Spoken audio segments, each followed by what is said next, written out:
Something inside her broke. Deo. She screamed his name with every ounce of breath she had. Deo, please. Nonodon, please. He's not dead. He's not. Tears poured down her cheeks as she clawed at the soil, her fingernails breaking, her skin splitting. He's not dead.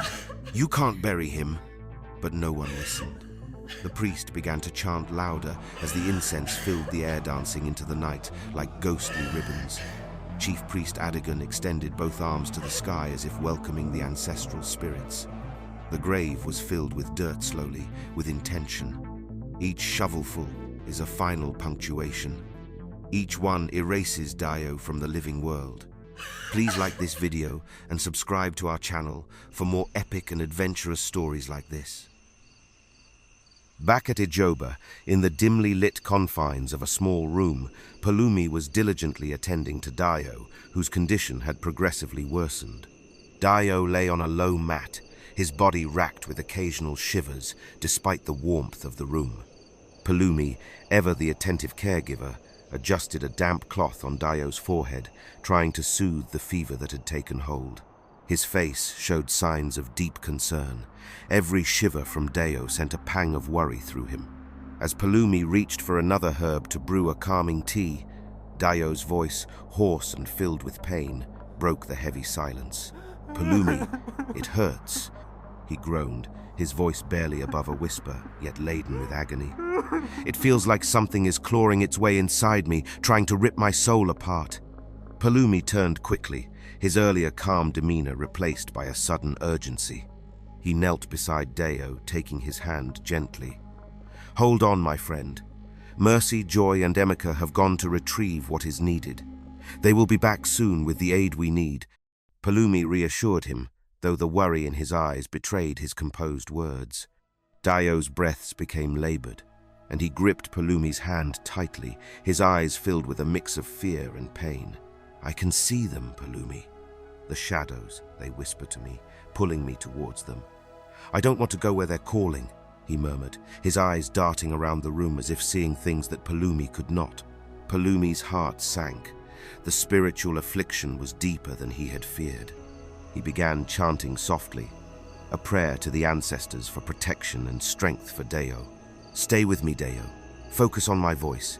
You are strong, and you are not alone in this fight." He spoke firmly, trying to anchor Dio's wandering spirit to the present. In a bid to strengthen Dio's will to resist the shadows encroaching upon his spirit, Palumi continued, "Remember who you are, Dio, and why you must fight. Think of the life you will return to, the people who care about you, and all the dreams you have yet to fulfill." Dio's grip loosened slightly, his breathing eased a bit, and his eyes closed, focusing on Palumi's words, using them as a lifeline back from the dark whispers that sought to ensnare him. Palumi stayed by his side, vigilant and ready to provide whatever comfort and resistance he could offer against the unseen forces that tormented Dio. As he maintained his watchful care, Palumi hoped for the swift return of the others, knowing that every moment mattered in the battle for Dio's soul. The wait was torturous, but Palumi's resolve did not waver. With the sacred leaves securely tucked away and the incantations memorized, Mercy, Joy, and Emeka set out from Omadan village, their spirits buoyed by the hope of curing Dio and restoring balance to the disturbed spirits. The weight of their task was heavy, but they were driven by a renewed sense of purpose and urgency. Mercy, still fragile but recovering, walked with determination, grateful for the chance to save Dio and perhaps redeem themselves. As they navigated the familiar path back through the dense forest, the air around them seemed to thrum with unseen energy.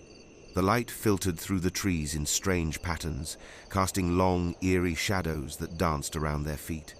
The forest, aware of their mission, seemed to watch and wait. Their relief at having obtained the sacred leaves and learning the protective incantations was palpable, yet a tense anticipation hung over them. They knew the journey back would not be without its challenges, particularly the impending encounter with the Keepers of Life and Death that Ojuade had warned them about. As they rounded a particularly dense thicket, the air suddenly grew cold and the forest fell silent. The usual sounds of wildlife ceased, and a heavy mist began to roll in, enveloping them in a thick, suffocating blanket of fog. "Stay close," Emeka whispered, his voice low, as he reached out to keep Joy and Mercy within arm's reach. Out of the mist, two figures emerged silently.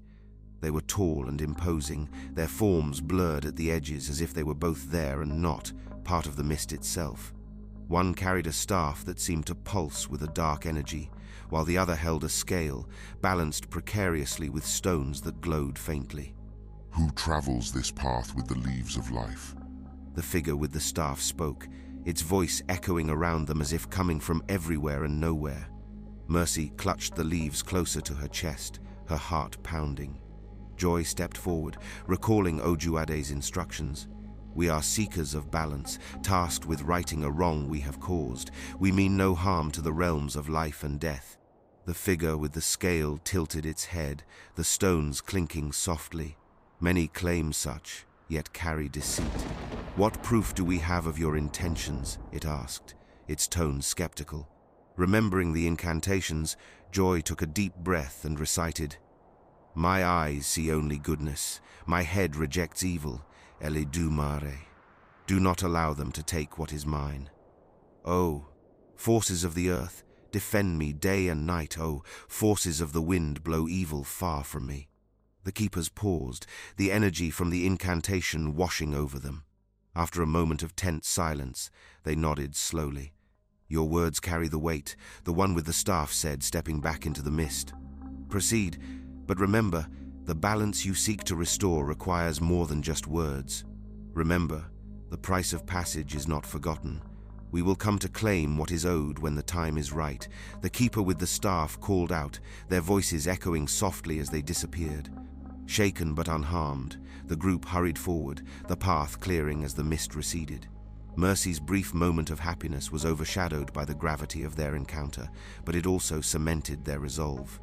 They had passed a crucial test, and now, more than ever, they were determined to complete their mission not just for Deo, but for the sake of all they had disturbed. After navigating the perilous paths and fulfilling the demanding conditions set by the keepers of life and death, Mercy, Joy, and Emeka finally made their way back to Ijoba. The journey back seemed longer than before, each step fueled by a mixture of urgency and the dread of what they might find upon their return. As they entered the village, the familiar sights and sounds of Ijoba offered a small comfort, but the air was thick with tension. They moved quickly through the village, acknowledging the curious glances of the villagers with hurried nods. Their focus was singular, to get back to Palumi and Dio with the sacred leaves and the knowledge needed to heal and restore balance. Arriving at Palumi's residence, they found the door slightly ajar. The atmosphere inside was tense, filled with the scent of burning herbs and the low murmur of Palumi's incantations. Palumi was seated beside Dio, who lay still, his breaths shallow and uneven. The sight struck a chord of fear in their hearts. "Palumi!" Joy called out softly as they entered, not wanting to disturb the fragile peace. Palumi looked up, his face etched with fatigue and worry. Upon seeing the leaves in their hands, a visible relief washed over him. "You've returned," he whispered, his voice heavy with gratitude and exhaustion. "Please, tell me you have brought back what is needed." Mercy stepped forward, carefully handing the bundle of sacred leaves to Palumi. "We have them." As Palumi received the sacred leaves from Mercy, Joy, and Emeka, his face broke into a relieved smile. The weight of their mission seemed to lift slightly with the transfer of the leaves into his care. "Good, very good. We must act quickly," he said, his voice tinged with urgency but also a strange, unsettling calmness. Palumi then excused himself, stepping out of the apartment under the guise of allowing the friends some time to bond and recover from their harrowing journey. However, his departure marked the beginning of an unforeseen and chilling betrayal. Unknown to Mercy, Joy, and Emeka, they were mere pawns in a centuries-old ritual steeped in secrecy and darkness. The villagers of Ijoba, including Palumi, harbored a legacy that traced back to the tragic days of Queen Moremi, a legacy that involved a curse that required a harrowing sacrifice to keep at bay. Years ago, when Queen Moremi was wrongfully accused and died a sorrowful death, it wasn't her spirit that sought vengeance. Instead, a malevolent spirit was invoked by the ancestors of Ijoba to fulfill a dark purpose: torment victims and find candidates to be used for rituals in order to end the curse that was claiming the village's firstborns across generations. The oracle requested for a sacrifice to be made, a sacrifice that involves 4 people bound by a soul tie stronger than blood or mere friendship. Only through this sacrifice could the curse be broken and balance restored to Ijoba. The welcoming smiles and open arms of the villagers, which had initially comforted and reassured the friends upon their arrival, hid a sinister truth. Every friendly gesture was part of a well-rehearsed play, a deceptive facade to lure them into complacency. The sacred leaves, the journey, even the hardships they faced, were orchestrated not just to test their resolve, but to prepare and validate them as the perfect sacrifices required by the ancient curse. As the leaves were crucial ingredients to be used in the sacrifice, Palumi, a key figure in this deception, had played his role flawlessly. As a trusted guide and healer, he had steered them towards their fate, masked by the pretense of aiding their spiritual journey. His knowledge of the rituals and the history of Ijoba was not just for healing, but for ensuring the continuation of a grim tradition. Back in the apartment, under the guise of darkness, a shocking twist unfolded as guards suddenly surrounded Mercy, Joy, and Emeka and Dayo. Before they could fully grasp the situation, strong hands seized them, their protests and cries for help falling on deaf ears. As they were forcibly separated and dragged into individual cells, the harsh reality of their situation settled heavily upon them. In the solitude of his cell, Emeka tried to make sense of the rapid turn of events. His mind raced with unanswered questions and a deep sense of betrayal. Why is this happening? What did we miss? He questioned, his voice echoing off the cold stone walls, returning to him unanswered. Joy, trapped in the adjacent cell, felt a profound sense of isolation. Despite being physically close to her friends, the barrier of iron bars intensified her feeling of helplessness. The pieces of their journey, once filled with purpose and hope, now seemed like a carefully laid trap, one they had walked into with open eyes but blinded by trust. Mercy, the analytical mind, struggled to connect the dots. There has to be a reason behind this. Where was Palumi? She asked herself. Dayo, on the other hand, was taken to the house of the chief priest, Adigun, while he remained unconscious. As night fell, the priest gathered in celebration as they were certain the death of the king's heir was about to be averted. Adigun Palumi's father stood at the village square as he addressed the priest. For centuries, this curse has plagued us in this land, but today it ends. Bring the prisoners. Bound by thick rope and chained at the ankles, Mercy sat slumped against the cold wall of her holding cell. Her hands trembled not from fear alone, but from betrayal. The once familiar faces of villagers who had welcomed them with warm smiles now wore the indifferent masks of duty. In the courtyard, drums beat low and steady, their rhythm like a countdown to doom. Through the bars, Mercy could hear distant chanting. Firelight flickered against the walls. The ritual was beginning. "Please!" she screamed, voice raw with desperation. "What did we do wrong?" Her voice cracked, echoing down the stone corridor. She dragged herself to her knees, fingers curling against the floor. "Why are you doing this to us? We trusted you. Palumi, he brought us here. We didn't ask for any of this." Her chest heaved as she sobbed, the weight of betrayal crushing her spirit. Her cries weren't just for herself, they were for Joy, Emeka, Dayo, for the love they had for each other, for everything they still had to live for. Suddenly, the clank of boots echoed toward her. 2 guards approached the cell. One of them, young, barely older than Dayo, hesitated at the bars. His face twitched with guilt, his eyes avoiding hers. The other, older and hardened, said nothing. Before Mercy could continue, the older guard barked, "Enough!" and opened the cell with a loud metallic rattle. "No, please, just tell me why," she started, but before she could finish, the guard struck her across the face. Her body crumpled to the floor with a thud, motionless. Was that really necessary? the younger guard whispered, his hands shaking as he looked down at her unconscious form. She was making too much noise. We don't have time for mercy now, the older guard replied flatly, locking the door behind them. But the younger guard lingered, his breathing shallow. His eyes filled with tears he tried to hide. His fists clenched.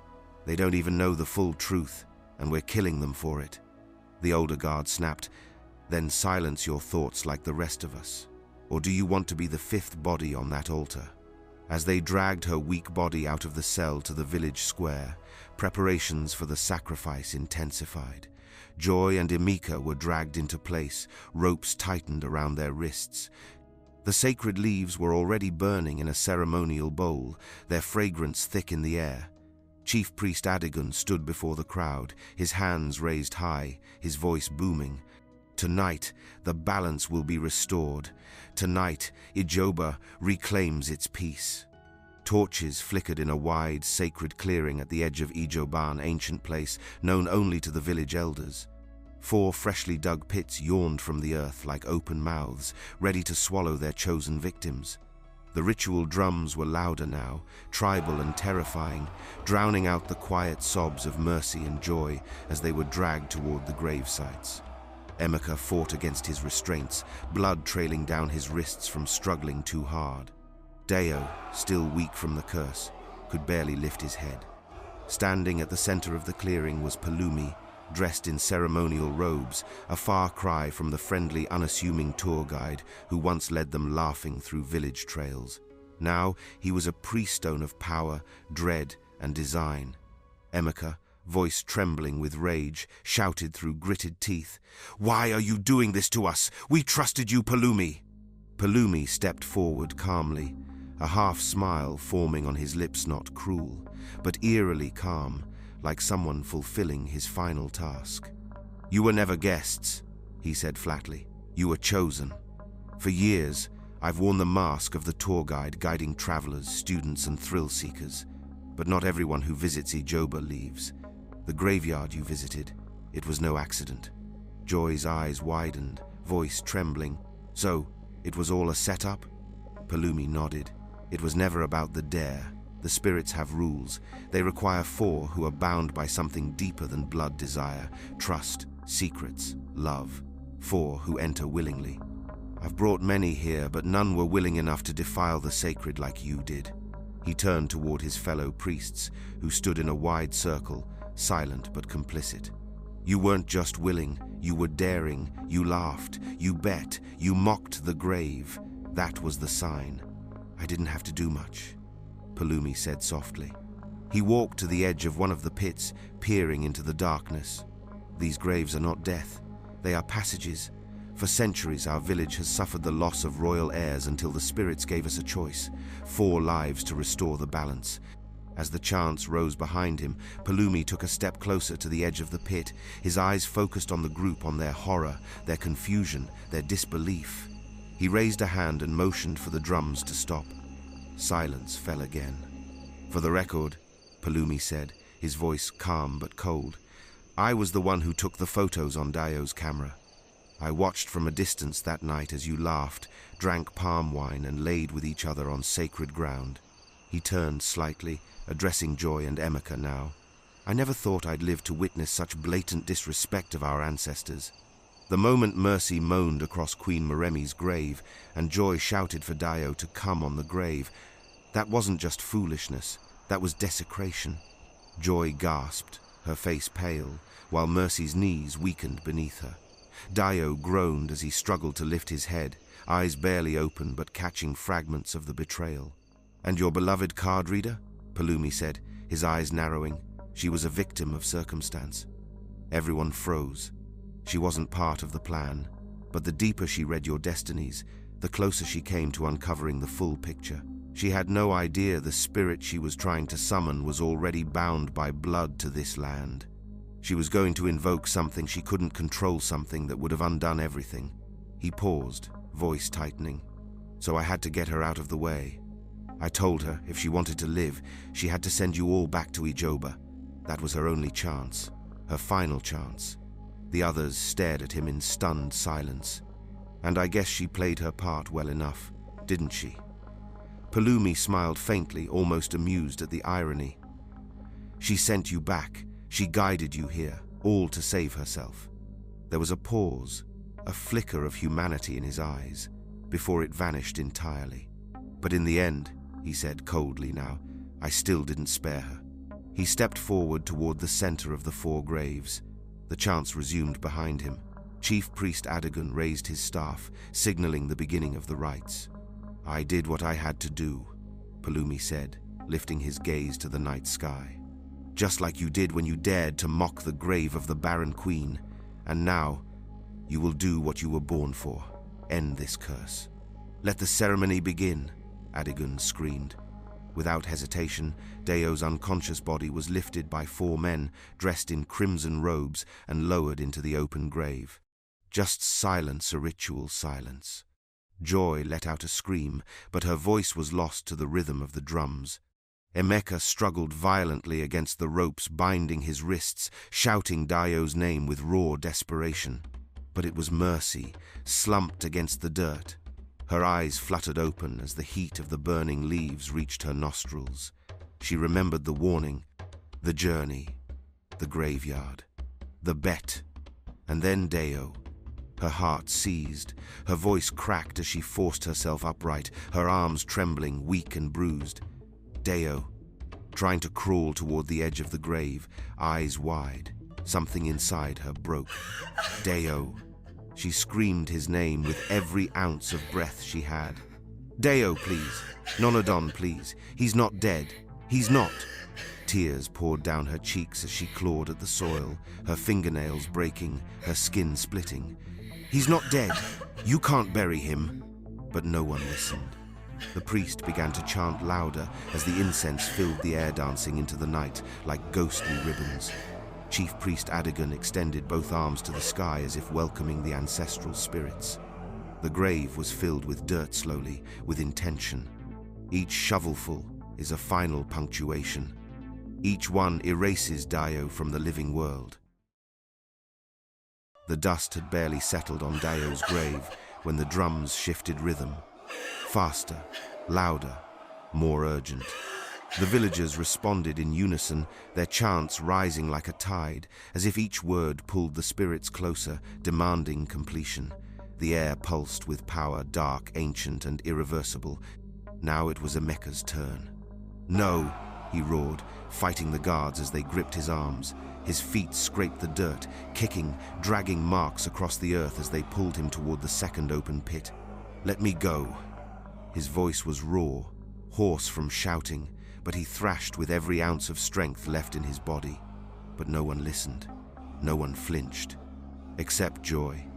She stood barely 10 feet away, bound and shivering, her legs barely holding her up. Her eyes were wide and wild, locked on Emeka, her friend, her anchor, the last shred of protection she had left. Emeka, she whispered, breathless. Please, please let him go. But her words were swallowed by sobs. Emeka turned to her one last time, panic etched deep into his face. Joy, he shouted, desperation in every syllable. Don't let this be the end. You have to fight. Promise me. The guards lifted him higher, his legs flailing violently as they neared the edge. With one final heave, they dropped him in.